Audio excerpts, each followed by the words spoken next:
2025 தமிழ் சினிமாவுக்கு பொற்காலமா இல்லை சோதனை காலமா?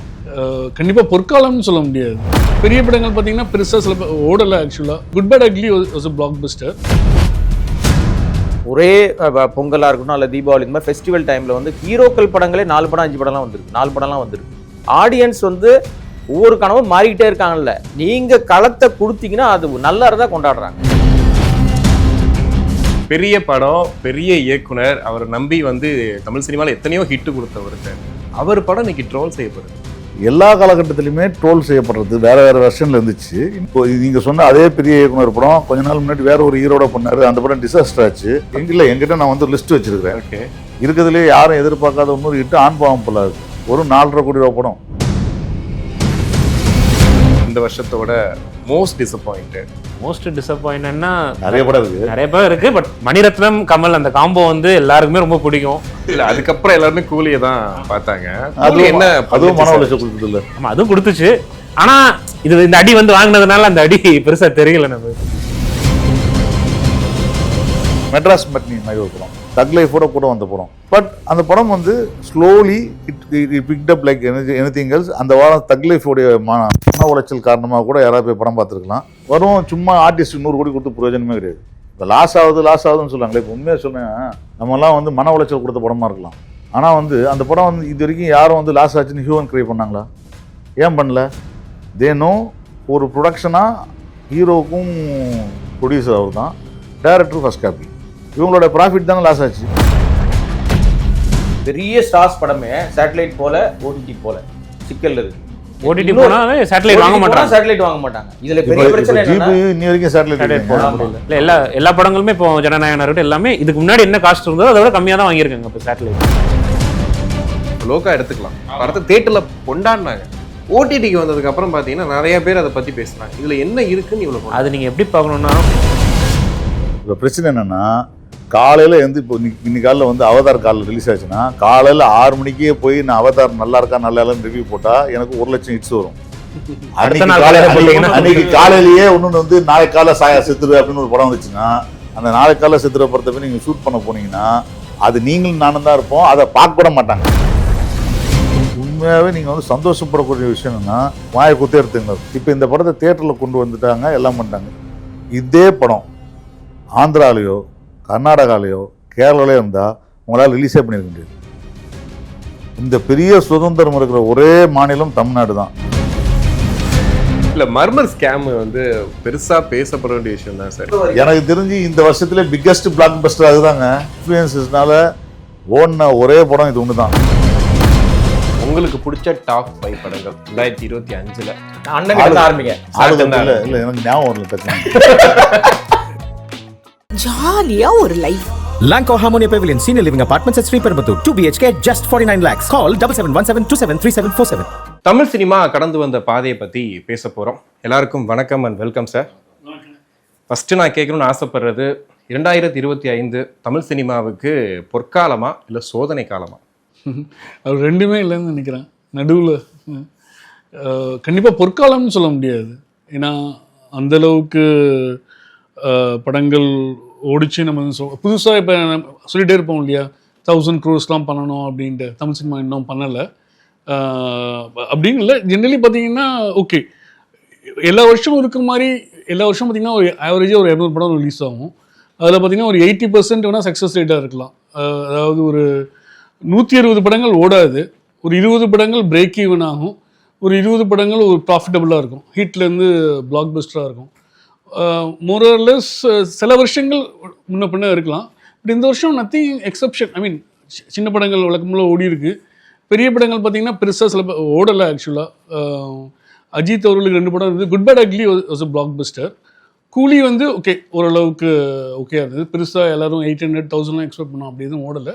பட் சின்ன படங்கள் ஓடி இருக்கு. டூரிஸ்ட் ஃபேமிலி ஆகட்டும், நிறைய படங்கள் ஓடி இருக்கு. ஸோ என்னை பார்க்குறச்சு இட்ஸ் மிக்ஸ்ட் இயர்னு சொல்லலாம். It's mixed year. ஓகே, ஒரு 282 படம் சொல்றாங்க சார் கிட்டத்தட்ட இந்த வருஷம் மட்டும். இதுவரையும் வெளியானதில் அதிக படங்கள் இந்த வருஷம் வெளியாயிருக்கு அப்படின்ட்டு. வாரத்துக்கு ஒரு 6 படம் ரிலீஸ் ஆகுது சார். இதுவே ஒரு காரணமா சில படங்கள் வந்து மக்கள் கிட்ட போய் சேராததுக்கு? இல்லை, ஆக்சுவலாக அப்படி நம்ம கணக்கு போட முடியாது. ஆடியன்ஸ்க்கு வந்து ஒரு படம் நீங்கள் வந்து ஒரு வாரத்தில் வந்து பெரிய ஸ்டார் இப்போ தான் நீங்கள் அந்த நம்பர்ஸ்லாம் கணக்கு சொல்கிறீங்க. எனக்கு அந்த நம்பர் மேலே நம்பிக்கையே கிடையாது. ஆடியன்ஸ்க்கு கரெக்டாக போய் கனெக்ட் ஆயிடுச்சு, அவங்களோட அது கனெக்ட் ஆயிடுச்சுனாவே அந்த படத்தை தேடி பிடிச்சி பார்க்குறது ஒரு பீரியடு. ஒரே பொங்கலாக இருக்கட்டும் அல்ல தீபாவளி இந்த மாதிரி ஃபெஸ்டிவல் டைமில் வந்து ஹீரோக்கள் படங்களே 4 படம் 5 படம்லாம் வந்திருக்கு. 4 படம்லாம் வந்திருக்கு. ஒவ்வொரு நாளும் அதை போய் பார்த்துட்டு அவங்க கொண்டாடினதில் ஒரே நாள் 4 படம் காலையிலேருந்து இப்போ பொங்கல்னு வச்சிங்களேன் 4 நாள் இருக்கும் செலிப்ரேஷன். 4 நாளும் 4 ஸ்டாரோட படங்கள்லாம் பார்த்து கொண்டாடி இருக்காங்க. அது இண்டஸ்ட்ரியை பொறுத்த வரைக்கும் ஆடியன்ஸ் வந்து ஒவ்வொரு கனவும் மாறிக்கிட்டே இருக்காங்கல்ல. நீங்கள் களத்தை கொடுத்தீங்கன்னா அது நல்லா இருந்தால் கொண்டாடுறாங்க. அவ்வளோதான், சிம்பிள். பெரிய படம், பெரிய இயக்குனர், அவர் நம்பி வந்து தமிழ் சினிமாவில் எத்தனையோ ஹிட்டு கொடுத்த ஒருத்தர், அவர் படம் இன்னைக்கு ட்ரோல் செய்யப்படுது. சரிங்க, ஒரு சினிமா வந்து சோஷியல் மீடியா கண்டென்ட்டாக மாறி போனது வந்து இப்போ பேசி பிரயோஜனம் இல்லை. ஏன்னா எல்லா காலகட்டத்திலையுமே ட்ரோல் செய்யப்படுறது வேறு வேறு வெர்ஷனில் இருந்துச்சு. இன்றைக்கி சோஷியல் மீடியாவில் யார் வேணால் யாரை வேணால் பண்ணால் முகமில்லாத ஆட்கள்ன்ற போது பண்ணுறாங்க. அதனால் வந்து ட்ரோல் செய்யப்படுதுன்னா இப்போ வந்து இப்போ நீங்கள் சொன்ன அதே பெரிய இயக்குனர் படம் கொஞ்ச நாள் முன்னாடி வேறு ஒரு ஹீரோட பண்ணார், அந்த படம் டிசாஸ்டர் ஆச்சு. அப்போ ட்ரோல் பண்ணுறதுக்கான அளவு குறைஞ்சிருந்தது. ஏன்னா அன்னைக்கு இவ்வளவு சோசியல் மீடியா கிடையாது, ஓப்பனிங் கிடையாது. அதுக்கு முன்னாடி அதே இயக்குனர், நீங்க சொன்ன அதே இயக்குனர் அதே மாதிரி ஒரு டிசாஸ்டர் படம் கொடுத்திருக்காரு. ஆனா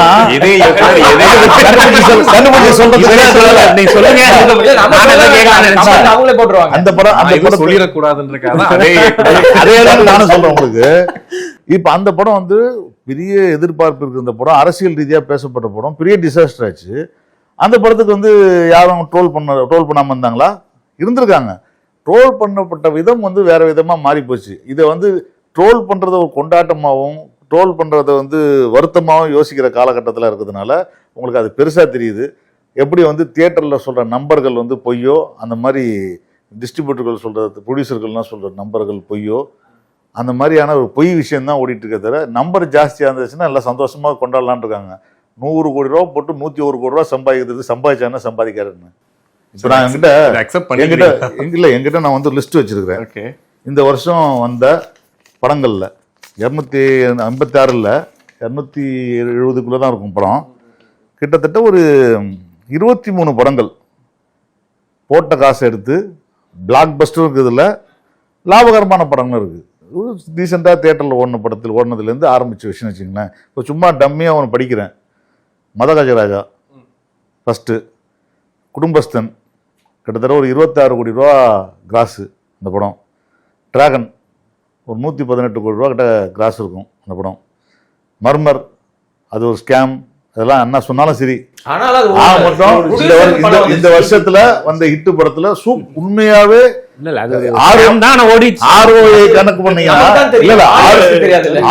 கணக்கு பண்ணீங்கன்னா ஒரு 40-50 லட்சம் ரூபா போட்டுட்டு கிட்டத்தட்ட 5.8 crores கிராஸ் பண்ணிருக்காங்கன்னா சும்மா இல்ல. ஓடிடிலே நல்ல அது அடுத்தது, அது ரெவன்யூ ஷேர் தான்.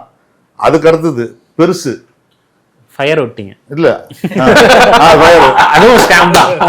அது வந்து எனக்கு இன்னைக்கு வரைக்கும் நம்பர் என் மேல நம்பிக்கை இல்லை எனக்கு. அதனால நான் அதை பத்தி நம்பரே பேசல. மர்மரும் ஃபயர் ஒரே இடத்துல. ஆமா.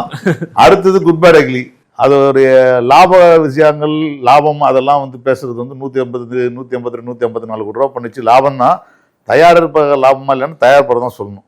ஆனா இருக்கிறதுல பெஸ்டான கலெக்ஷன், செம்மையா கலெக்ஷன். ஆமா. அடுத்தது டூரிஸ்ட் ஃபேமிலி கிட்டத்தட்ட 90 கோடி ரூபா அந்த படம். அப்புறம் 11 யாருமே எதிர்பார்க்கல, தெலுங்குல ஓடல, தெலுங்கு ஹீரோ நடிச்ச படம். கிட்டத்தட்ட ஒரு 5.something கிராஸு. ஓடிடியில் கிட்டத்தட்ட ஒரு 1.5 கோடிக்கு மேலே, 1.5 to 2 கோடி ரூபாய்க்கு வந்து ரெவன்யூ ஷேரில் வந்துருக்குது. ஸோ அந்த படம்லாம் பார்த்தீங்கன்னா ஒரு 3 ரூபாக்குள்ளே எடுக்கப்பட்ட படங்கள்.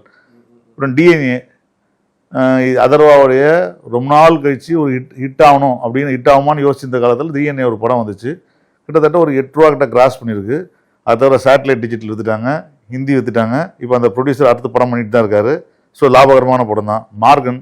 மார்கன் அப்புறம் வந்து நம்ம சக்தி திருமகன்லாம் பார்த்தீங்கன்னா இதோடைய லாபத்தை எப்படி கனெக்ட் பண்ணணும்னு ஒரு விஷயம் இருக்குது. ஓடிடியோட இப்போ ஹீரோவுக்கு சம்பளம்ன்றது வந்து தனி, அதை விட்டுருங்க. அந்த படத்தோட ப்ரொடக்ஷன் காஸ்ட்டு, அந்த ப்ரொடக்ஷன் காஸ்ட்டுக்கு அவங்க பண்ண மார்க்கெட்டிங், அது எவ்வளோ கலெக்ட் பண்ணிச்சு, அது சேட்டலைட் டிஜிட்டல் விற்கும்போது அந்த ஹீரோட சம்பளம் கனெக்ட் ஆகிடுது. ஸோ அந்த படங்கள்லாம் லாபகரமான படங்கள் தான், ஃபைனல் படம் கிடையாது இந்த வருஷத்தில். அதே போல் 3 BHK அதோட பட்ஜெட்டும் அதுக்கு சேட்டலைட் டிஜிட்டல் எல்லாத்தையும் வித்துட்டு போகும்போது அது ஓகே, ப்ராஃபிட்டபுளான படம் தான். ஒன்றும் பெரிய லாஸ் படம்லாம் கிடையாது. அப்புறம் பறந்து போ உங்களுக்கு வந்து லிஸ்ட் பார்த்தீங்கன்னா அந்த படம் வந்து ஓடிடிக்காக தயாரிக்கப்பட்ட படம். போன வருஷம் வாழை அது எப்படி எடுத்தாங்க. வாழை எப்படியோ அதே போல் இந்த படத்தை டேரக்டரே விலைக்கு வாங்கி அந்த படத்தை வந்து ரிலீஸ் பண்ணார். கிட்டத்தட்ட ஒரு 7+ கிராஸ் பண்ணிச்சு. 9 crores கிட்ட கிராஸ் 7+ crores கிராஸ் பண்ணாலும் போதுங்க. அதான் அந்த படம் அவர் வாங்கின ரேட்டுக்கு ப்ராஃபிட் படம். அது ஆல்ரெடி ப்ராஃபிட் படம். ஏன்னா ஹாட்ஸ்டாரை பொறுத்த வரைக்கும் அவங்க சேனலுக்காக எடுத்த படம் வந்து எக்ஸ்ட்ரா விலைக்கு வித்துருக்குது. தலைவன் தலைவி நீங்கள் 1000 விமர்சனம் எடுத்துங்க, எல்லாரும் கத்துனாங்க, காது கேட்கல, அதெல்லாம் சொன்னாலும் கூட கிட்டத்தட்ட ஒரு 65 கோடி ரூபா வந்து தமிழ்நாடு கிராஸ் பண்ணிடுது. பெரிய விஷயம்தான். அந்த படம் பெரிய ஹிட். அந்த படம் மாமன், அதுக்கும் நிறைய விமர்சனங்கள் இருக்குது. அது ஒரு 40 கோடி ரூபா பண்ணியிருக்குது, 40+ பண்ணியிருக்குது. கூலி அது ஒரு 160 பண்ணியிருக்கோம் இந்த தமிழ்நாடு வரைக்கும். நீங்கள் ஆல் இந்தியா சேர்த்திங்கன்னா ஒரு 300, எல்லா லாங்குவேஜ் சேர்த்திங்கன்னா ஒரு 300 கோடி ரூபா கிராஸ் பண்ணியிருக்கோம். பட் இந்தியா வரைக்கும் இது சொல்கிறது. பைசன் கிட்டத்தட்ட ஒரு 50-52 ரூபா கிராஸு. அந்த படம் வந்து ஃபஸ்ட் காப்பி எடுத்ததுலேருந்து எல்லாருக்குமே லாபம் தான். ஏன்னா கிட்டத்தட்ட ஒரு 30 கோடி ரூபா காப்பி அந்த படம். சார் நெட்ஃப்ளிக்ஸுக்கு ஒரு 21 கோடி ரூபாய்க்கு விற்றுட்டாங்க. மற்ற ரைட்ஸ் எல்லாத்தையும் விற்றுட்டாங்க. தியேட்ரிக்கலாக கிட்டத்தட்ட ஒரு தியேட்ரிக்கல் ரிலீஸுக்கு தனியாக ஒரு 14 கோடி ரூபாய் விற்றுருக்காங்க. ஸோ ப்ரொடியூசருக்கும் லாபம், அங்கேருந்து வாங்கி டிஸ்ட்ரிபியூட் பண்ண டிஸ்ட்ரிபியூட்டருக்கும் லாபம். எவ்வளோ பெரிய லாபம்னு கிடையாது, ஆனால் லாபகரமான படம் அது. டியூடு கிட்டத்தட்ட அதே போல தான். தமிழ்நாட்டில் மட்டுமே கிட்டத்தட்ட ஒரு 80 ரூபா கிட்ட மேலே கிராஸ் பண்ணியிருக்கு அந்த படமும். இருக்கிறதுலே யாரும் எதிர்பார்க்காத இன்னொரு ஹிட்டு ஆண் பாவம் பொல்லாது. ஒரு 4.5 கோடி ரூபா படம். அந்த படம் 23 ரூபா 24 ரூபா கிராஸ் பண்ணியிருக்கு அந்த படம். அது பெரிய விஷயம். சேட்டலைட் டிஜிட்டல் போயிடுச்சு. ஆறாமலே யாராவது எதிர்பார்த்தாங்களா? ஒரு வர ரிலீஸ்க்கு முன்னாடியே வந்து சேட்டலைட் டிஜிட்டல் போயிடுச்சு. ஸோ தே கவர் த மணி. தேட்டரில் கிட்டத்தட்ட எப்படி இருந்தாலும் 1 ரூபாய்க்கு மேலே ஷேர் வரும் அந்த படம். மோர் தென் 1 crore உங்களுக்கு. மிடில் கிளாஸ் சேட்டலைட் ரிலீஸ்க்கு முன்னாடியே சேட்டலைட் டிஜிட்டல் வித்தாச்சு. அதுவும் கிட்டத்தட்ட 80-90 ரூபா ஷேர் வரும் உங்களுக்கு. ஸோ இதெல்லாம் வந்து ஷூர் ஹிட்டு. இப்போ இதுக்கு இல்லாமல் தமிழ் சினிமா நல்லா இல்லைன்னு சொன்னீங்கன்னா, ஸ்டீஃபன் ஒரு படம், நான் கிட்டத்தட்ட அந்த படத்தை ஒரு 1.5 வருஷத்துக்கு முன்னாடி பார்த்தேன். They want to come to theatre. But நான் அப்போயே சொல்லிட்டு இருந்தேன் ஓடிடிக்கு போங்கன்னு சொல்லும்போது தே ட்ரைட் தட். இன்றைக்கி ஒரு 2-2.5 கோடியில் பண்ணப்பட்ட படம் இன்றைக்கி ஒரு நல்ல விலைக்கு விற்கப்பட்டிருக்கு. டைரக்ட் மூவியாக வந்திருக்கு. 14 லாங்குவேஜ் நெட்ஃப்ளிக்ஸில் ஓடுது. ஸோ இப்போ சினிமா நல்லா இருக்கா இல்லையா? இது போக ரீரிலீஸ் படங்களும் ஓடி Re-release சச்சின் ஓடி உங்களுக்கு அடுத்து குஷி ஓடி சினிமா ஹியூ அண்ட் கிரை மாதிரி ஒரு பேச்சு ஓடிட்டே இருக்குல்ல சார். சினிமா ஓடுறது இல்லை, 250 நாள் ஏன் வருதுன்னு நினைக்கிறேன். அது வந்து முழுக்க வந்து உங்களெல்லாம் பயமுறுத்துறதுக்கு இன்னொரு விஷயம் ஓடிட்டு இருக்கு. இல்ல அவுட் ஆஃப் 250 25 போது அந்த ரேஷியோ வந்து 10% அப்படி. அது வேர்ல்ட் வைடே அவ்வளவுதான் சார். அதுதான் மத்த லாங்குவேஜ்லயும் 10% தான். மலையாளத்தை பத்தி பேசிட்டு இருக்காங்க. மலையாளத்துல ரிலீஸ் ஆன படங்கள்ல பெரும்பாலான நம்ம ஓடிடில பார்த்துட்டு ஃபயர் வர்ற பாதி படங்கள் அங்க ஓடாத படம் தான். கேரளால ஓடல படம், ஓடாத படம், தியேட்டரிக்கல்ல ஓடல. ஆனா ஓடிடில பார்த்துட்டு அது இப்ப இந்த லிஸ்ட் வந்து நான் சொல்றது வந்து 10% கூட அங்க இருக்காது. மலையாளம்ல hit ratio 10% கிடையாது. இந்த லிஸ்ட் கூட நான் சொல்றது என்னன்னா, ஒரு படம் தியேட்டர்ல ஓடி வியாபாரம் பண்ணி கவர் பண்ண படம் கிரிட்டிக்கல் அக்ளைம் நீங்க எடுத்தீங்கன்னா தமிழ்ல இதை தவிர இன்னும் ஒரு 20 படம் இருக்கு. கிட்டத்தட்ட ஒரு 50% கவர் பண்ண படம் இருக்கு. ஸோ 50% இது ஒரு ஸ்பெகுலேட்டிவான இண்டஸ்ட்ரியில் ஒரு 50% அமௌண்ட்டையும் கலெக்ட் பண்ணுறதுன்னா சாதாரண விஷயம் கிடையாது. It's very healthy. இந்த ஹியூ அண்ட் கிரை பண்ணுறவங்க எல்லாருடைய பிரச்சனை என்னென்னா, அவங்களுக்கு வந்து ஒரே விஷயம்தான். இந்த படத்துக்குலாம் நீங்கள் ஆடியன்ஸ் இப்போ நான் 1 கோடி ரூபா ஷேர் வரக்கூடிய ஒரு படத்துக்கு ஹிட்டு, அந்த ப்ரொடியூசருக்கு ஹிட்டு. ஆனால் தியேட்டரில் பாப்கார்ன் வித்துச்சாங்கடா வித்துருக்காது. ஏன்னா அதுக்கு இல்லை அதோட பிஸ்னஸ் அதுதான். அவங்களுக்கு வந்து பிக் பீப்புள் வரணும், க்ரௌட் ஜாஸ்தி வரணும். க்ரௌட் நிறைய வரதான் அவங்களுக்கு வியாபாரம். இல்ல இப்ப அவங்க வந்து பறந்து போற மாதிரி படத்தை ஹிட்னு ஒத்துக்க மாட்டாங்க. அவங்களுக்கு வந்து கூலி ஓடணும், பெரிய ஸ்டார்ஸ் படம் ஓடினாதான் அவங்க ஒத்துப்பாங்க. ஓகே, ஆக்சுவலி நீ இப்போ நீங்கள் சொன்ன லிஸ்ட் இருக்குல்ல சார், அது பெரும்பான்மை பார்த்தீங்கன்னா யதார்த்தமான படங்கள், யதார்த்தமான கதைகள். ஆனால் நீங்கள் பெரிய ஹீரோ, ஒரு மாஸ் பிஜிஎம் போட்டு ஒரு மாஸ் ஹீரோ நடந்து வர்ற படங்களை மக்கள் வந்து புறக்கணிக்கிறாங்களா? அது நல்லா இருந்தா ஓடதான் சார். ஒரு மேட்டர் மட்டும் புரிஞ்சுங்க. இப்போ நீங்க நான் படித்த படங்கள் லிஸ்ட் பார்த்தீங்கன்னா எல்லாமே தியேட்டர்ல வைபான படங்கள், தியேட்டர் மெட்டீரியல் படங்கள். நீங்க கருத்து சொல்றேன், புரட்சி செய்கிறேன், இதெல்லாம் நல்ல விஷயம்தான், இல்லைன்னே சொல்ல. ஆனால் அது என்டர்டெயின் பண்ணல. என்ன காரணம்னா, ஏன் பெரிய படங்கள் எல்லாரும் வந்து கொண்டாடுறாங்க? முதல் நாள் அன்னைக்கு போனீங்கன்னா 25 வயசுக்கு மேலே இருக்கிற பையன் வந்து தியேட்டருக்கால ஃபஸ்ட் நாள் போகிறது இல்லை. ஸோ அவனுக்கு என்ன தேவை? தியேட்டருக்கு போனால் என்டர்டெயின்மெண்ட்டாக இருக்கணுன்றது விஷயம். அங்கே ஒரு கருத்து சொல்கிற படத்தை நீங்கள் சொன்னீங்கன்னா சரி சொல்லு, நான் எதுக்கு வந்து பார்க்கணுன்றான். அந்த படம் பார்க்குற வயசு என்ன? ஆஃப்டர் 30-35 மேலே. அவன் நல்லா இருக்குன்னு சொன்னால் ஒன்று கொஞ்சமாக தியேட்டரில் போய் பார்க்குறான். இப்போ ஃபார் எக்ஸாம்பிள் அதுக்கு ஒரு சின்ன உதாரணம் வந்து மெட்ராஸ் மேட்னி மாதிரி ஒரு படம். இந்த மெட்ராஸ் மேட்னியான படம் வந்து ஒரு மாபெரும் வெற்றியாக கேட்டிங்கன்னா இல்லை, தக் லைஃபோட கூட வந்த படம். பட் அந்த படம் வந்து slowly it picked up like anything else. அந்த வாரம் தக் லைஃபோடைய மன உளைச்சல் காரணமாக கூட யாராவது போய் படம் பார்த்துருக்கலாம். ஏன்னா நான் ஒரு தீவிரமான கமல் ரசிகர் இருந்தாலும் நான் அதை வந்து அந்த அன்னைக்கு அந்த ஒரு வாரத்துக்கு பட்ட மன உளைச்சல் எனக்கு ரொம்ப இப்போ வரைக்கும் அந்த மன உளைச்சல் இருக்கு நிறைய பேர். அது வந்து சொன்ன அந்த பெரிய இயக்குனர் அது விடுங்க, நாங்க தான் மன உளைச்சல் இருக்கும்னு சொன்னோம்ல, திருப்பி திருப்பி நோண்டிக்கிட்டே இருந்தாரு அர்த்தம். நாங்க விடுங்கதான், அது ஒரு உங்களுக்கு இப்போ புரியாது விடுங்க. சோ இந்த படம் ஓடுது இல்ல, உங்களுக்கு புரியாதுங்க, நம்ம ஒத்துக்க மாட்டோம். இப்ப இந்த படம் ஒரு ஒரு ஒரு மிகர்லி ஒரு 2 crores இருக்கப்பட்ட படம் தான். அதெல்லாம் they didn't expect this. இந்த மாதிரி ஒரு படம் ஓடும் அது வந்து ஓடவே இல்லை. It's ran like something. சும்மா அப்படியே ஓடிச்சு. ஒரு டீசெண்டான ஒரு 70-80 ரூபா ஷேர் வந்துச்சு அந்த படத்துக்கு. வாட் எவர் தே இன்வெஸ்டட், ஒரு நல்ல நேம் கிடைச்சிது. கிட்டத்தட்ட மைக்ரோவில் வந்து லாஸோ கெயினோ கொஞ்சம் இருக்குன்னு வச்சுங்களேன். பட் அந்த படம் நல்ல படம். இல்ல அந்த ப்ரொடியூசருக்கு டைரக்டர் தான் ப்ரொடியூசர், அவருக்கு அது வந்து ஒரு பெரிய விஷயம். அவருக்கு நேம் கிடைச்சிருச்சு. அந்த படத்தை நான் வந்து இண்டஸ்ட்ரி டாக் ஒரு 6 monthsக்கு முன்னாடி பாக்குறேன். நான் பார்க்கும்போது சொன்ன ஒரே விஷயம், இந்த படம் கண்டிப்பா உங்களுக்கு நல்ல பேர் கிடைக்கும். உங்களுக்கு படம் ஓடுறது வராது நம்மகிட்ட கிடையாது. இது வந்து லாபமானு கேட்டீங்கன்னா they don't say இது ப்ராஃபிட்னு கிடையாது. ஆனா தியேட்டர்காரங்களுக்கு இதை என்கரேஜ் பண்ண மாட்டாங்க. ஏன்னா இங்க வந்த 100 பேர் வந்தனா 2 பேர் தான் பார்ப்பாங்க அவங்க. ஆக்சுவலாக இப்போ நீங்கள் சொன்ன லிஸ்ட் பார்த்தீங்கன்னா from producers point of view நம்ம சொல்லிட்டு இருக்கோம் ஷேர் ஓடிடி சேட்டலைட் வச்சு இதாகிட்டாங்கன்னு. இப்போ தியேட்டர்ஸ்னு பார்த்தீங்கன்னா 900 to 1000 தியேட்டர்ஸ் ஸ்க்ரீன்ஸ் இருக்கும்போது அவங்களுக்கு ஜிபியோ கூலியோ ஒரு விஜய் படமோ அது மாதிரி தான் அவங்களுக்கு வந்து பார்க்கிங்ல. இல்லை சார், ஒரு விஷயம் நீங்கள் சொல்றது ஒத்துக்கிறேன். அவங்க என்ன சொல்லணும் அப்படின்னா, பெரிய படங்கள் நல்லா ஒன்னா நல்லா இருக்குன்னு சொல்லாமே தவிர சினிமா போச்சு நாங்க தியேட்டர் நீங்க வந்து ஓடிடி. இன்னொரு விஷயம், சமீபத்துல 1-2 படம் அந்த மாதிரி வரணும்னு நினைக்கிறாங்க. பெரிய அது எப்படி வரும்? வராது, உலகத்திலே வராது. இந்த வருஷத்துல அந்த மாதிரி பெரிய படங்கள் அந்த மாதிரி பண்ணல. வந்துச்சு, அது போடல. அது என்ன பண்ண முடியும்? இன்னொரு விஷயம் சார், இப்போ இந்த நிகழ்ச்சி நடத்துறோம், போய் பேசினோடனே 1 கோடி ரீட்ஸ் ஒன்று தான் ஆசை.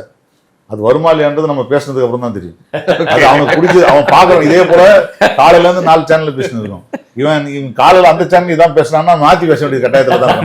அப்படிதான் சினிமாவும் ஆடியன்ஸ் கையில தான் இருக்கு எல்லாமே. சரி, ஓகே சார், அதே கேட்கலாம். ரொம்ப டிசப்பாயிண்ட் பண்ண படம்னா என்ன சொல்லுவீங்க? இந்த வருஷத்தோட மோஸ்ட் டிசப்பாயிண்ட்னா நிறைய படம் இருக்கு. பட் மணிரத்னம் கமல் அந்த காம்போ வந்து எல்லாருக்குமே ரொம்ப பிடிக்கும்.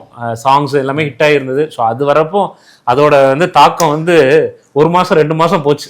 என்ன பண்றது? என் தலைவனோட ஒரே பிளஸ் அதுதான். உலகத்துல மிகப்பெரிய ஹிட்டு, அந்த தமிழ்நாட்டிலே மிகப்பெரிய வாக் அவுட், எல்லா பெஸ்ட்டும் தலைவர் தான் கொடுப்பாரு. இந்த மாதிரி மன ஒளிச்சல் அவர் தான் கொடுப்பாரு தலைவர். அது வந்து ஒரு 2-3 மாசம் போச்சு. அதுக்கப்புறம் எந்த படத்துக்கு எக்ஸ்பெக்டேஷன் வைக்க கூடாதுன்னு முடிவு பண்ணியாச்சு.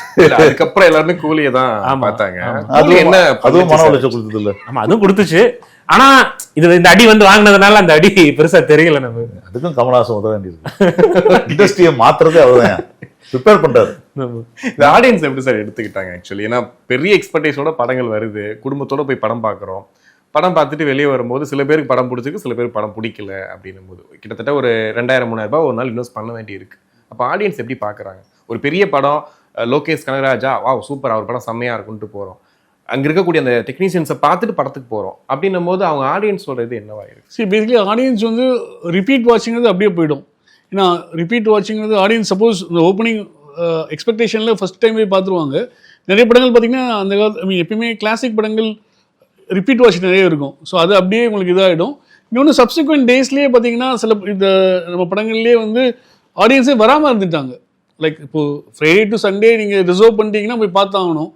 ஃபார் சம் ரீசன் நீங்கள் டிக்கெட் அட்வான்ஸ் புக்கிங் பண்ணல, மண்டே பார்க்கலான்னு இருந்தீங்கன்னு வச்சுக்கோங்களேன், அந்த ஆடியன்ஸ்லாம் அப்படியே சில படங்களுக்கு போகவே இல்லை ஒன்ஸ் இந்த நியூஸ் வந்த உடனே. ஸோ அது நம்ம எக்ஸ்பெக்டேஷன்ஸ். அதோட இன்னொரு விஷயம் ஒன்று இருக்குங்க. People those are going to theatre, they need entertainment. If that is entertained, they will support what ever the film. இப்போ நீங்கள் சின்ன படம் பெரிய படம், இப்போ அதான் சொன்ன ஆண் பாவம் போலாதையும் எடுத்துங்க, டூரிஸ்ட் ஃபேமிலி எடுத்துங்க, அப்படியே நீங்கள் வந்து மத கஜராஜா எடுத்துங்க. இந்த 3மே பார்த்தீங்கன்னா ஒன்று 60, ஒன்று கிட்டத்தட்ட வந்து 23, இன்னொன்று வந்து ஒரு 90. இந்த 3த்தோடைய மூடை பார்த்துங்க. தியேட்டருக்கு வந்தால் கொண்டாட்டமாக இருக்கிறது மட்டும்தான் அவங்க என்டர்டெயின் பண்ணுறாங்க. இப்போ நம்ம நான் சொன்ன எல்லா படமுமே சம்வேரா ஏதோ என்டர்டெயின் பண்ணியிருக்கு தியேட்டரில். தியேட்டர் மெட்டீரியல் படமாக இருக்குது. இப்போ நீங்கள் நல்ல படம் ஓடாதா அப்படின்னு, நல்ல படம் எடுக்கக்கூடாதான்னா நல்ல படத்தை நீங்கள் எடுக்கலாம்.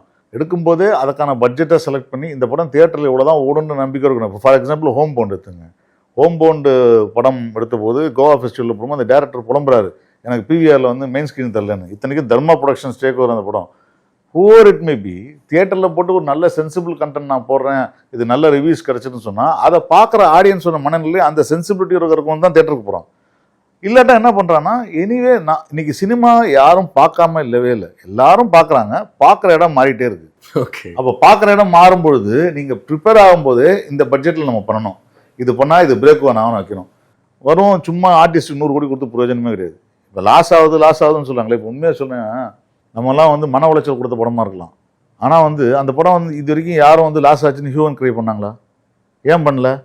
தேனோ ஒரு ப்ரொடக்ஷனாக ஹீரோவுக்கும் ப்ரொடியூசர் அவர் தான், டைரக்டர் ஃபர்ஸ்ட் காப்பி, இவங்களோட ப்ராஃபிட் தானே லாஸ் ஆச்சு.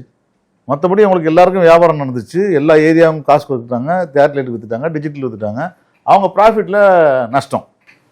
நமக்கு நம்ம கொடுத்த காசுக்கு நஷ்டம், மன உளைச்சல், அது வேற விஷயம். இல்ல அதுல வேற அவரு மணிசாருக்கு எந்த லாஸ் இருக்கக்கூடாதுன்னு சொல்லிட்டு அவருக்கு அவரோட இதை முன்னாடியே கொடுத்துட்டாரு. அவ்வளோதான், முடிஞ்சு போச்சு. ஸோ அதனால அவருக்கு எந்த இப்போ பிரச்சனையும் பாருங்க, இப்போ அந்த படம் லாஸா இல்லையே, அவங்க சொன்னது இல்ல பாயிண்ட் சொல்லவே இல்லை. ஏன்னா அவங்களுக்கு தெரியும் என்ன மாதிரி இது வந்து அவங்களுக்கு முன்னாடியே ப்ராஃபிட் தான் அவங்களுக்கு. ஆமா, ப்ராஃபிட் தான். அந்த எவ்வளவு ப்ராஃபிட் வர போறதோ அது கொஞ்சம் லாஸ் இப்போ ஆயிடும். ஓடிடி ஓடல, யாரும் வாங்கவே இல்லை. எப்படி வாங்குவாங்க? ஒரு ரொம்ப சிம்பிளான விஷயம் என்னன்னா, நான் ஒரு ஓடிடி பிளாட்ஃபார்ம் நடத்திட்டு இருக்கேன் 3 வருஷமா, ஓடிடி ப்ளஸ்ன்னு. ஒரு ஓடிடி சப்ஸ்கிரைபரை நான் இத்தனைக்கும் இண்டிபெண்டன்ட் ஃபிலிம்ஸ் மட்டுமே கான்சன்ட்ரேட் பண்ணுற பிளாட்ஃபார்மில் நாங்கள் படம் போடும்போது அதுக்கான ஆடியன்ஸ் தான் நான் தேடி கூப்பிட்டு வரோம். உங்களுக்கு அவன் அடுத்த மாதம் எனக்கு சப்ஸ்கிரிப்ஷன் ஹோல்ட் பண்ணோன்னா இன்னொரு இண்டிபெண்டன்ட் ஃபிலிமை கொண்டு வந்து உள்ளே வைக்கணும். நான் அப்படி இருக்கிற நிலைமையில தான் இருக்குது. அதுவும் பேக்கேஜில், எல்லாருமே பேக்கேஜில் இருக்குது, எல்லாருமே தனித்தனியாக சப்ஸ்கிரைப் பண்ணுறவங்க குறைஞ்சி போச்சு இன்றைக்கி.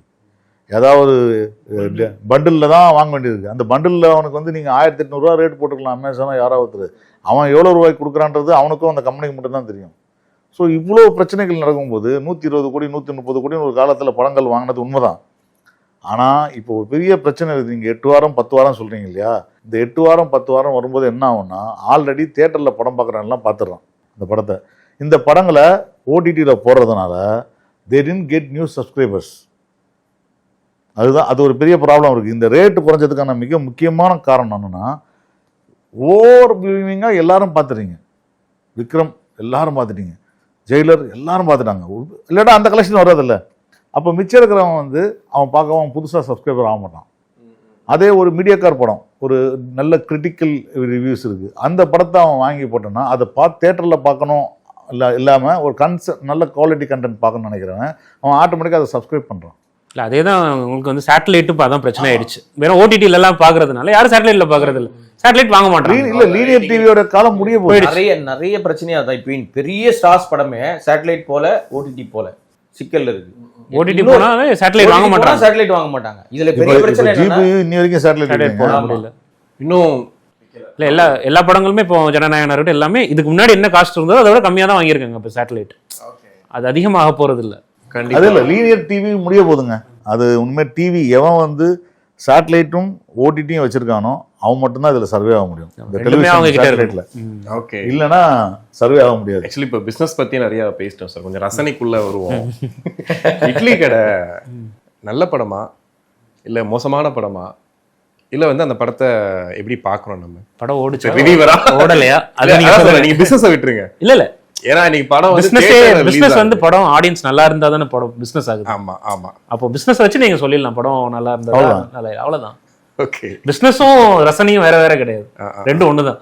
இப்போ காந்தாரா வந்து ஒரு 120 crores படம், நீங்கள் படம் பார்த்தீங்க, படத்தில் வந்து அந்த 120 crore தெரிஞ்சிச்சா இல்லையா? இந்த படம் கிட்டத்தட்ட 70+ crores, ரெண்டும் ஒரே நாள் தான் வந்துச்சு. அது எவ்வளோ பெரிய அளவுக்கு போச்சுன்னு தெரியும். தமிழ்நாட்டிலே 70 கோடி கிட்ட காசு பண்ணி, இத்தனைக்கும் அதிக விலைக்கு வாங்கப்பட்ட படம் அது. அது வந்தே வேணும், தமிழ்நாட்டுக்கே நல்ல பெரிய விலங்குது. ஆமா, இங்க சுத்தினாலும் நீங்க பிசினஸ்குள்ள தான் வந்து நிற்கும். நீங்க ரசனைன்னு ஒரு விஷயம் போனாலும் பிசினஸ் எப்படி இருக்கு, ஆடியன்ஸோட பல்ஸ் எப்படி இருக்குன்னு பார்த்த பிறகு தான் உங்க ரசனையே வரும். ரசனை நல்லா இருந்தாலும் நீங்க இந்த கேள்வியை கேட்க மாட்டீங்க. சார் வந்து ஓடிடி பத்தி பேசிட்டு இருக்கும்போது எனக்கு என்ன தோணுச்சுன்னா, ஒரு படம் வந்து தியேட்டர் மூமெண்ட்னு சொன்னார். தியேட்டர் மூமெண்ட்ல ஒர்க் அவுட் ஆகல, சில படம் ஒர்க் அவுட் சில ஒர்க் அவுட் ஆகல. அந்த படம் ஓடிடிக்கு வரும்போது பாத்தீங்கன்னா, இந்த படத்தை ஏன்டா வந்து நீங்க கழுவி ஊத்துனீங்கன்னு ஒரு டீம் இருக்கு. இன்னொரு பக்கம் பாத்தீங்கன்னா, டேய் இந்த படத்துல என்ன இருக்குன்னு அப்படி கொண்டாடினீங்க அப்படி இப்போ லோக்கா எடுத்துக்கலாம் ஆமா. படத்தை தேட்டர்ல கொண்டாடினாங்க. ஓடிடிக்கு வந்ததுக்கு அப்புறம் பாத்தீங்கன்னா நிறைய பேர் அதை பத்தி பேசுறாங்க. இதுல என்ன இருக்குன்னு இவ்வளவு அது நீங்க எப்படி பார்க்கணும்னா ஓடிடி அந்த மெட்ரிக்ஸ் தான் நீங்க எடுக்கணும். அகைன் கணக்கு தான். கணக்குள்ளதான் இருப்பீங்க. நீங்க ஆன்லைன்ல வந்து கமெண்ட் பாத்தீங்கன்னா அதுல நமக்கு ஒண்ணும் தெரியாது. சில பேர் நல்லா இருக்குன்னு சொல்லுவான், நல்லா இல்லைன்னு சொல்லுவான். அந்த படம் அவங்க ஓடிடில எவ்வளவு வியூஸ் போயிருந்ததுன்னா அதையும் பார்த்துருக்காங்கன்னு அர்த்தம். நீங்க அந்த மெட்ரிக்ஸ் தான் எடுக்கணும் நீங்க. ஓகே இல்ல இன்னொன்னு தியேட்டர் மூமெண்ட்ஸ் இருக்க படம் வந்து கண்டிப்பா தியேட்டர்ல வந்து இந்த கலெக்டிவ் எக்ஸ்பீரியன்ஸ்ல ஒர்க் ஆகும். சில படங்களுக்கு சொல்றேன். ஆமா. சோ அதே நீங்க வீட்ல பார்க்கும்போது அந்த கூட சிரிக்கிறதுக்கு யாருமே இருக்க மாட்டாங்க. நமக்கு அது ஜோக்கனே டவுட் வந்துரும். ஒரு அட்மாஸ்பியர்ல நீங்க நிறைய படங்கள்ல நீங்க உங்களுக்கு தெரியுது தெரியாம கவனிச்சு பாருங்க. எங்கேயாவது ஒரு 10 பேர் சிரிக்கிற மாதிரி இருந்தா சின்ன சைடுல எங்கேயாவது சைடுல ஒன்று ஓடும். அது மிக்சிங்லேயே பண்ண கலனா இருக்குது ஒரு காலத்துல. ஓ காமெடிக்கு ஆமா அவங்க அதே சிரிக்கும். நீங்க சிரிப்பீங்க அது சிரிக்கும். ஸோ இது தியேட்டர் அதான் சொல்லி இப்போ உதாரணத்துக்கு ஆண்பாவம் பொல்லாத எடுத்துங்களேன். நான் ஆண்பாவம் பொல்லாத வந்தபோது நண்பர்கள் தான் சொன்னேன், படத்தில் இருக்கிற நண்பர்கள் டேரக்டர் எல்லாத்தையும் சொல்லுவோம், இந்த படம் வந்து தியேட்டரில் செம்மையாக ஓடும், ஓடிடியில் வந்தோன்னா பயங்கரமாக வந்து புரட்சி பேசுவாங்க பாருங்கன்னு. அதான் நடக்குது பார்த்தீங்களா? தலைவன் தலைவிக்கு அதே தான். அதேதான் கத்திட்டே இருக்காங்க. நிறைய விஷயம் ஆடியன்ஸ் பாயிண்ட் வந்து அவங்க பல்ஸ் தெரிஞ்சு எடுக்கிற அவங்களுக்கு எல்லாருக்குமே தெரியும். எல்லாருமே ஹாப்பியாக தான் இருக்காங்க. எடுக்கிறவங்களும் ஹாப்பியாக இருக்காங்க, பார்க்குறவங்களும் ஹாப்பியாக இருக்காங்க. யார் ரொம்ப வந்து ஒரு மாதிரி கம்ப்ளைண்ட்டாக போயிட்டு இருக்காங்க அப்படின்னா, அவங்க மைண்ட் செட் ஃபுல்லாகவே பெரிய ஆர்டிஸ்ட் படம் வந்து தியேட்டருக்கு மாபா க்ரௌட் வரணும், பயங்கரமாக பாப்கார்ன் சேல் ஆகணும், பார்க்கிங் வரணும், எனக்கு இதெல்லாம் நடக்கவே இல்லைன்னா இண்டஸ்ட்ரி மோசமாக இருக்குது. இதுதான் அவங்களுடைய கிளைமு. எங்கே சுற்றினாலும் பிஸ்னஸ்குள்ளே தான் வந்து நிற்கும். நீங்கள் ஆடியன்ஸ் ரசனை மாறிடுச்சா? இப்போ நீங்கள் பார்த்தீங்கன்னா உங்களுக்கு ஜமான் ஒரு படம் வந்துச்சு, அப்புறம் வந்து மாயக்கூத்துன்னு ஒரு படம் வந்துச்சு. ஆக்சுவலாக இந்த படங்கள்லாம் வந்து மக்களுக்கு போய் சேர வேண்டிய படம், ஆனால் அது கமர்ஷியல் கிடையாது. மக்களுக்கு போய் சேர வேண்டிய ரசனைன்னு சொன்னீங்கல்ல, இந்த ரசனை உள்ள ஆட்கள் வந்து எல்லாரும் பார்க்குறாங்களா? எல்லாருக்கும் அது பிடிக்குமா? இன்னைக்கு இருக்க ஜென்சி கிட்ஸ்க்கு வந்து அந்த அது என்னன்னே தெரியாது, அந்த கலையே தெரியாது அவங்களுக்கு. அவங்ககிட்ட போய் அதை சொல்ல முடியுமா? இல்ல அதான் சார் இப்போ போய் சேருது இல்ல, சேரதுக்கு ஒரு ஃபேக்டர் என்ன, இப்ப ரிவ்யூ பண்றோம், நம்ம எல்லாருமே ரிவ்யூ பண்ணிட்டு தான் இருக்கோம். அந்த படங்களை ரிவ்யூ பண்றோமா? இப்ப ஆக்சுவலி நீங்க பண்ணியிருந்தீங்க அந்த குறிப்பிட்ட சில படங்கள் வந்து இவர் பண்றாரு, இப்ப நீங்க பண்றீங்க அப்படின்னும் போது சில படங்களை அவங்களே அவாய்ட் பண்ணி அங்க ஒரு பெரிய பிரச்சனை இருக்கு. இப்ப பிரச்சனை என்னன்னா, காலையில வந்து இப்போ இன்னைக்கு காலையில் வந்து அவதார் காலில் ரிலீஸ் ஆச்சுன்னா காலையில 6 மணிக்கே போய் நான் அவதார் நல்லா இருக்கா நல்லா இல்லைன்னு ரிவ்யூ போட்டா எனக்கு 1 லட்சம் ஹிட்ஸ் வரும். அன்னைக்கு காலையிலேயே ஒண்ணு வந்து நாளை காலை செத்துரு அப்படின்னு ஒரு படம் வந்துச்சுன்னா, அந்த நாளை காலை செத்துற படத்தை போய் நீங்க ஷூட் பண்ண போனீங்கன்னா அது நீங்களும் நானும் தான் இருப்போம், அதை பார்க்க கூட மாட்டாங்க. ஓகே. ஸோ பார்க்காததுக்கு எதுக்கிட்ட இல்லாத ஆளே இல்லாத கடைக்கு எதுக்கு டீ ஆத்தணுன்றது தான் கொஞ்சம் கொஞ்சமா அந்த இன்ட்ரெஸ்ட் போயிடும். உண்மையான விஷயம் அதுதான். நீங்க விமர்சகர்களா இருக்கிற எல்லாரையுமே கேட்டு பாருங்க, தொடர்ந்து படம் பார்க்கறத போல ஒரு மகா கொடுமையான விஷயம் உங்களுக்கு தெரியவே தெரியாது. நான்லாம் வந்து நீங்க எல்லாம் ரிலீஸ் ஆகிற படம், நான்லாம் வந்து ஓடிடிக்காக ஒரு மாசத்துக்கு கிட்டத்தட்ட குறைஞ்சது 50 படம் பார்க்குறேன். அதோடைய மிகப்பெரிய மன உளைச்சல் உங்களுக்கு தெரியாது. ஒரே நாள்ல 2-3 படம்லாம் வருங்க. 4 படம். அப்ப மைண்ட் செட் யோசிச்சு பாருங்களேன். வெளியில பாக்குறவங்களுக்கு தெரியாது அது. இங்கே நம்ம இண்டஸ்ட்ரிக்குள்ளே இருக்கிற நமக்கு தான் அந்த ப்ரெஷரும் அந்த ஒரு பெரிய இன்னொரு விஷயம் என்னன்னா, அதை நம்ம வந்து உண்மையிலேயே நல்லா இல்லைனாலும் அவங்க நம்மளை வந்து பழகிட்டதுனால அவங்க கேட்பாங்க, படம் பார்த்தீங்களா எப்படி இருக்கு அப்படின்னா நீ என்ன சொல்லுவீங்க? அதனாலே பாதி அவங்களை சந்திக்காமையே நம்ம கடந்து போயிடுறதா இருக்கும். ஃப்ரண்ட் டோர் வழியா பேக் டோர் வழியா இப்பெல்லாம் சில இடத்துல வந்து பேக் டோர் மூடிடுறாங்க வர செய்யறாங்க. கண்டிப்பா நீங்க பார்த்துட்டே போகணும், ஆள் போட்டுறாங்க, இந்த டோர்ல தான் நீங்க வெளியில வரணும். இது வரைக்கும் ஓகே சார். நீங்க இப்ப சில படங்கள் வந்து பாத்தீங்கன்னா ஒரு அந்த வேர்ட் ஆஃப் மவுத் பில்ட் ஆகிறதுக்கே ஒரு 2 வீக்ஸ் அந்த மாதிரி அட்லீஸ்ட் 1 வீக் தாண்டிடும். அந்த அளவுக்கு கூட அது தியேட்டர்ல சர்வே ஆகாது. அந்த படங்கள் வந்து ஓடிடிக்கு வரும்போது இந்த படம் நல்லா இருக்கு, எப்படி நம்ம மிஸ் பண்ணிட்டோம். அதுக்கு ஏன்னா அது படம் ரிலீஸ் ஆகும்போது அதுக்கு பப்ளிசிட்டியோ இல்ல ரிவ்யூஸோ இருந்தா கூட அது போய் பாக்குறதுக்கு மக்கள் வந்து சொன்ன விஷயத்திலே ஒரு படம், அந்த படம் வந்து இப்ப ஆக்சுவலி இந்த கணக்குல எடுக்க முடியாது. அயோத்தின்னு ஒரு படம் வந்துச்சுல்ல, அந்த படம் வந்து நம்ம எல்லாருமே நல்லா இருக்குன்னு சொன்னோம், ஆடியன்ஸும் ஓகே ரைட் போலாம் படம் பார்க்கலாம் தேட்டருக்கு போனா இல்ல தேட்டர்ல இருந்து வெளியே வந்துச்சு படம், ஓடிடிக்கு போச்சு. அதோட பிரச்சனை ஒண்ணு இருக்குங்க. உண்மையாவே நீங்க வந்து சந்தோஷப்படக்கூடிய விஷயம் என்னன்னா, மாய குத்தே எடுத்துங்களா எக்ஸாம்பிள் நல்லா இருக்குன்னு சொல்ல, நான் அந்த படத்தை ஒரு 1.5 வருஷத்துக்கு முன்னாடி பார்த்தேன். இப்போ இந்த படத்தை தியேட்டரில் கொண்டு வந்துட்டாங்க, எல்லாம் பண்ணிட்டாங்க. இதே படம் ஆந்திராலேயோ கர்நாடகாலேயோ கேரளாலேயோ இருந்தால் உங்களால் ரிலீஸே பண்ணியிருக்க முடியாது. இந்த பெரிய சுதந்திரம் இருக்கிற ஒரே மாநிலம் தமிழ்நாடு தான். உங்ககிட்ட படம் இருந்துச்சுன்னா, நான் ஒரு டிஸ்ட்ரிபியூட்டர் இருக்கிறேன், எங்கிட்ட படம் கொடுத்துட்டு இந்த ரிலீஸ் ஆகிற செலவுக்கு மட்டும் காசு கொடுத்தீங்கன்னா 15 தேட்டர் 20 தேட்டர் என்னால் போட்டு தேட்டரில் 50% ஷேரோட வாங்கி இந்தாங்க வந்து காசு இவ்வளோ 5 லட்சம் வந்துச்சு 2 லட்சம் வந்து கொடுக்கக்கூடிய ஒரே வாய்ப்பு இருக்கிற ஒரு இதுதான். இதே ஆந்திராவில் நீங்கள் போனீங்கன்னா you have to higher the theatre, unless யார் ஹையர் பண்ணியிருக்காங்களோ அவங்க ரிலீஸ் பண்ணணும். இந்த கான்டாக்ட் இல்லாம நீங்க ரிலீஸே பண்ண முடியாது படத்தை. நிறைய இப்போ கட்டுப்பாடு இந்த சாத்தியம் இருக்கு பாத்தீங்களா, இந்த சாத்தியம் வந்து டோன்ட் திங்க் இது தியேட்டர்ல ஓடல, இந்த தியேட்டர்ல ஓடாதனால வந்து நமக்கு வந்து இந்த படம் வந்து கெட்ட படம்லாம் கிடையாது. இப்போ நல்ல படம்னு வரும்போது it got the recognition of the film. இப்போ அந்த டேரக்டருக்கு நல்ல பேர் கிடைச்சிருக்கு, அந்த படம் நல்ல படம்னு பேர் கிடைச்சிருக்கு. இத்தனை மீட்டிங்ல நம்ம பேசும்போது அந்த படத்தை பத்தி ஒத்துக்கிட்டதுக்கு அப்புறம் வந்து பாத்தீங்கன்னா இப்போ அகைன் நீங்க திருப்பி மெட்ரிக் வர இங்க கணக்கு வரேன்னு சொன்னீங்க, இதுல கணக்கே இல்லாம வர விஷயம் என்ன தெரியுமா, the acknowledgement by the people who that film is good, that also calculated, அதுவும் கணக்கு தான். அதனால அடுத்த படம் பண்றவங்க டைரக்டர் கமர்ஷியல் வெற்றி இல்லை, ஆனா கமர்ஷியல் வெற்றி அந்த படத்துக்கு சொல்ல ஜென்ரலா கமர்ஷியல் வெற்றி இல்லாட்டாலும் நல்ல ரெகக்னேஷன் உள்ள படங்கள், இந்த டைரக்டர் நல்ல படம் எடுத்திருக்காரு, இவருக்கு இன்னொரு படம் வருதுன்னா அடுத்த படம் எப்படி கிடைக்குது? அந்த சாத்தியம் தமிழ்நாட்டில் மட்டும்தான் சான்ஸ். அதே மாதிரி நீங்க பரியேறும் பெருமாள்னு ஒரு படம் வந்தப்ப அதுல ஒரு தாத்தா ஒருத்தர் இருந்தார், அவரை பார்த்து பயந்து மிரண்டாங்கல்ல. இந்த வருஷம் ஒரு படம் வந்துச்சு டிஎன்ஏன்ட்டு, அதுல ஒரு கிளவி ஒன்று நடிச்சுது, எக்ஸலண்டான. அதை பார்த்தாலே அதோட கூடையை தூக்கிட்டு போகும்போது அந்த ஒரு பதட்டம் இருக்குல்ல, நிஜமாவே உண்மையிலேயே இந்த மாதிரியான விஷயங்களை வந்து ரசிக்கிறாங்கல்ல பயங்கரமா. இப்போ ஆக்சுவலாக அதர்வா போராடிட்டே இருந்தார், நமக்கு ஒரு பெரிய ஒரு பிரேக் வேணும். டிஎன்ஏ வந்து எல்லா தரப்புலையுமே இது வரைக்கும் யாரும் சொல்லாத ஒரு ஜானர் அது. நிறைய அந்த மாதிரி கண்டென்ட் வந்தா கூட இவ்வளவு டீடைலிங் ஒரு விஷயங்கள் ஒரு பதட்டத்தை ஏற்படுற மாதிரி. இப்போ இந்த படம் அந்த படத்தை நீங்க வந்து தியேட்டருக்கு வந்து இவங்கெல்லாம் விரும்புற மாதிரி ஜெயன்னு கூட்டம் வந்துடல. ஆமா, அதுக்கு பயங்கர ஹவுஸ்ஃபுல் ஆகல. எல்லா ஊர்லயும் இப்போ 20% ஆடியன்ஸ் 30% ஆடியன்ஸ் தான் போச்சு. Still it manage to collect somewhat nearly 5-8 crores cross பண்ண முடிஞ்சுது. சேட்டலைட் விற்க முடிஞ்சுது, டிஜிட்டல் விற்க முடிஞ்சுது, இந்தி ரைட்ஸ் விற்க முடிஞ்சுது. இதெல்லாம் தான் நீங்க நம்பர் சொல்லன்னு வச்சிங்களேன். இப்போ அடுத்த படம் அவங்க ப்ரொடியூஸ் பண்றாங்களே, எப்படி பண்ணுவாங்க? ஆனா அந்த படம் நம்பர்ஸ் பண்றதுக்கு சார், இப்போ நான் வந்து ஒரு படம் நீங்க சொன்ன டிஎன்ஏ பாத்தீங்கன்னா ஒரு 2-3 நாள் கழிச்சு தான் என் காதுக்கு வருது. இட்ஸ் மீடியா பர்சனா இருந்தாலுமே அந்த படம் வந்து சுத்தி வந்து நல்லா இருக்குன்றது எனக்கு வருது. அதுக்கு காரணம் யூடியூப் காரர்கள் நீங்க தான். ஏன்னா அது அகைன் நான் திருப்பி இல்ல, இந்த வருஷத்தோட பெரிய இஷ்யூவா இருந்தது பெய்டு ரிவ்யூ அப்படின்றது. இந்த வருஷத்தோட பெரிய உலகம் ஃபுல்லா பெய்டு ரிவ்யூ இருக்குங்க. ஆனா உலகத்திலேயே ஒரே ஒரு விஷயம், ஒருத்தன் வந்து நான் இன்ஃப்ளூயன்சர் அப்படின்னு பேர் வச்சுக்கிட்டு அதுக்கு காசு வாங்கிட்டு அவனுக்கு காசு கொடுக்குற அவன் தான் இன்ஃப்ளூயன்சர் ஆச்சு. அவன் சொல்றது எப்படி உண்மையா இருக்கும்? இல்ல, மர்மர் ஸ்கேம் வந்து பெருசா பேசப்பட வேண்டிய விஷயம் தான் சார். ஏன்னா இப்ப நீ சொல்ற அந்த நம்பர்ஸ் எல்லாத்தையுமே அது வந்து கொண்டு வந்துச்சு. இன்க்ளூடிங் நானுமே மர்மர் படத்தை போய் 10 மணிக்கு போய் நான் போய் புக் பண்ணி பாக்குறேன்னா அதுக்கு ரீசன் அந்த ரீல் தான். வந்துகிட்டே இருக்கு, இதுதான் பண்ணவன் அப்படின்னு சொல்லிட்டு அந்த அளவுக்கு போயிருச்சா சினிமா? அவங்க கிட்ட கொடுத்து நம்ம ப்ரோமோட் பண்ணி தக் லைஃப்மே கிட்டத்தட்ட இன்ஃப்ளூயன்சர்ஸ். நான் வந்து அல்டிமேட்டா முதல் 3 நாளா சொன்னேன், முதல் நாள் அன்னைக்கு வெள்ளிக்கிழமைக்கு அந்த படம் 6 லட்சம் ரூபா கிராஸ் மர்மர். 2வது நாள் இவங்க வெள்ளிக்கிழமை நைட்ல இருந்து ரிவ்யூ போட ஆரம்பிக்கிறாங்க, 48 லட்சம் கிராஸ். 3வது நாள் 1.2, 4வது நாள் 1.45. திங்கக்கிழமைக்கு அப்புறம் எவன் படம் பார்த்து வந்தானோ அவன் வீடியோ போட்டான், மொத்தமா முடிஞ்சு போச்சு. அதுவும் ஒரு ஸ்கேம் இருக்கு அதுல. அது வரைக்கும் பாசிட்டிவா சொல்லிட்டு இந்த படம் பாசிட்டிவா ஏன் சொன்னாங்கன்னு சொல்லி போட்டு மறுபடியும் ஆனா அதுல விழுந்துருச்சு அந்த படம். இல்ல விழுந்துருச்சு, ஆனா அதுவே ஸ்கேம் தான் சொல்றேன். எதிர்பார்த்ததை விட பெரிய ப்ராஃபிட் அது அவங்களுக்கு. அவங்க பொறுத்தவரை எனக்கு தெரிஞ்சு இந்த வருஷத்துல பிக்கஸ்ட் பிளாக் பஸ்டர் அதுதாங்க. ஏன்னா போட்ட காசு 40-50 லட்சம் ரூபாய், 4 மடங்கு வந்துருச்சு. 20 லட்சம் ரூபாய் 10ல இருந்து 15 லட்சம் ரூபாய்க்கு மேல ப்ரொமோஷன் பண்ணிக்க மாட்டாங்க. அது சம்பாதிச்சது கிட்டத்தட்ட 3 கோடி ரூபாய். நம்பர் ஆஃப் பர்சன்டேஜ் வருதுன்னா நான் வந்து பிரிண்ட் மீடியால வேலை பார்த்திருக்கேன். நீங்க சொல்ற இந்த ஸ்கேம்லாம் எப்படி வருது?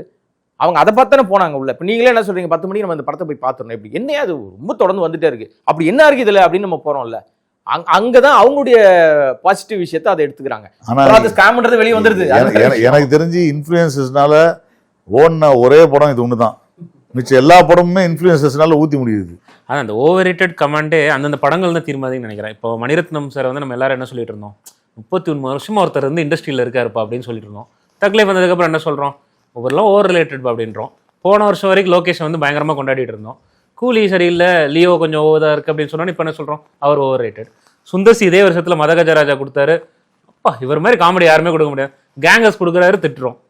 ஸோ அந்த படங்கள் தான் தீர்மானிக்குதே தவிர ஓவர் ரேட்டட் அண்டர் ரேட்டட்னு நான் சொல்ல மாட்டேன் யாரையுமே. ஓவர் எக்ஸ்பெக்டட் ஆடியன்ஸ் தான் சொல்லலாம், அப்படி வேணா சொல்லிக்கலாம். சார் நீங்கள் பார்த்ததுல ஓவர் கான்ஃபிடென்ட்டாக ஒரு படம் வந்துச்சு, அதை பார்க்கும்போதே அந்த டீமே பயங்கர கான்ஃபிடென்ட்டாக இருந்தாங்க அப்படின்ற ஒரு படம் என்ன படம் சொல்றீங்க?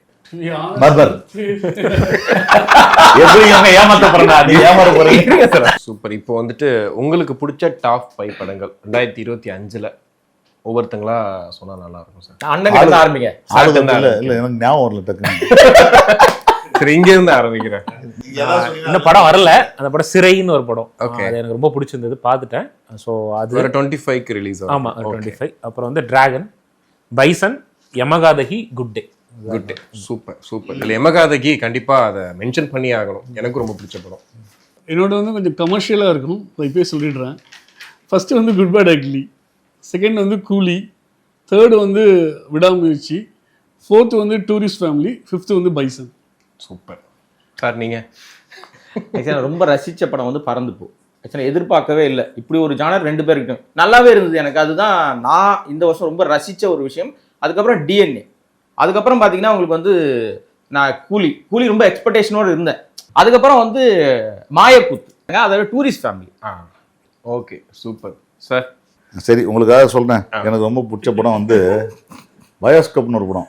அடுத்தது வந்து எனக்கு இந்த வருஷத்துல ரொம்ப பிடிச்ச படம் வந்து ஜாலியாக இருந்த படம் வந்து மதராஜராஜா. நான் சமீபத்தில் இந்த தியேட்டரில் சீட்லாம் ஊற்றி எகிரி குச்சி சிரிப்பாங்கல்ல, அந்த மாதிரி சிரிச்ச படம் அது. அதனால் வந்து நீங்கள் வந்து என்னுடைய ரசனையை நீங்கள் அந்த அப்படின்னு சொன்னாலும் சரி, பாராட்டினாலும் சரி, நாங்கள் ஏற்றுப்போம் அதை. அடுத்தது நான் வந்து பார்த்து எனக்கு ரொம்ப பிடிச்ச படம் வந்து பார்த்தீங்கன்னா யமகாதகி.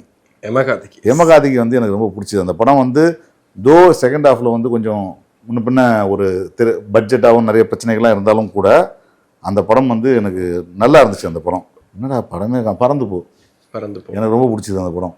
ஏன்னா இது சார் சொன்ன மாதிரி தான், நான் எதிர்பார்க்கவே இல்லை இந்த படத்துலேருந்து. ராம் படத்தில் சிரிப்பு வருமா அப்படின்னு சொல்லிட்டு ராம்கிட்டே கேட்டேன், என்னங்க உங்கள் படம் பார்த்து நான் சிரிக்கிறேன்னு சொல்லிட்டு தான் கேட்டேன் நான். ஏன்னா அவ்வளோ இறுக்கமான மனிதர் அவர் படம் எல்லாமே இறுக்கமாக இருக்கும். இந்த படம் வந்து அவ்வளோ கொண்டாட்டமாக இருந்துச்சு அந்த படம். அதுக்கப்புறம் வந்து குமாரசம்பவன் படம், ஒரு டீசெண்டான ஒரு ஹியூமரோட ரிலீஸ் ஆச்சு. ஒழுங்காக ரிலீஸ் செய்யப்படாமல் போகிற படம். அதுக்கு பின்னாடி ஒரு அரசியல்லாம் இருக்குது. அந்த படம் எனக்கு ரொம்ப ஓரளவுக்கு டீசெண்டாக பிடிச்ச படம் எனக்கு.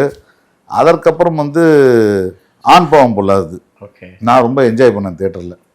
அது சரண்டர் கூட சேர்த்துக்கலாம். சரண்டர்னு ஒரு படம் வச்சுல. ஆமா, அது ரொம்ப சின்ன நாட்டு தான். ஆமா, அது ஒரு டீசெண்டான படம். அந்த மாதிரி டீசெண்டா படம் நிறைய இருக்குது. 5 இல்ல 20 30 சொல்லுவேன். 2026 ஆரம்பத்திலே பார்த்தீங்கன்னா பெரிய படங்களா வந்து ஜனநாயகன், பராசக்தி. நான் வந்து இந்த வருஷத்துலேயே ஃபர்ஸ்ட் கலெக்ஷன் அப்படின்னு சொல்லும்போது கூட எவனுமே ரன்னிங் பிளேஸே இல்லாமல் நான் தான் ஃபர்ஸ்ட் வரேன்னு சொல்லிட்டு என்ன போங்காட்டம். ஒரு 4 படம் வரணும், 4 படத்தில் இந்த படம் ஓடிச்சுன்னா அப்போ வந்து இப்போ 2 பெரிய படம் வரும் சார். சிவகார்த்திகேயன், இன்னொரு பக்கம் வந்து விஜய் அவர்கள் படம், விஜயோட கடைசி படம். இல்ல அது எப்படி நீங்க சொல்லுவீங்க கடைசி படம்? எனக்கு நம்பிக்கை இருக்கு சார். யார்கிட்ட கதை கேட்டிருக்காரு கூட நான் சொல்லிடுவேன். சார் இப்போ மங்காத்தா ரீலீஸ் பத்தி பேசிட்டு இருக்கும்போது இப்போ மங்காத்தா அடுத்து வரப்போகுதுன்னு சொல்றாங்க. படையப்பா ஒரு பெரிய வசூல் பண்ணிட்டு இருக்கு அப்படின்னு. மங்காத்தா என்ன பண்ணும்? ஸோ அதனால் இந்த மங்காத்தா ரீரிலீஸ் ஜனவரியில் ஆக போகுது. கண்டிப்பாக அது வந்து ஒரு மைல்ஸ்டோன் ரீரிலீஸாக இருக்கும்.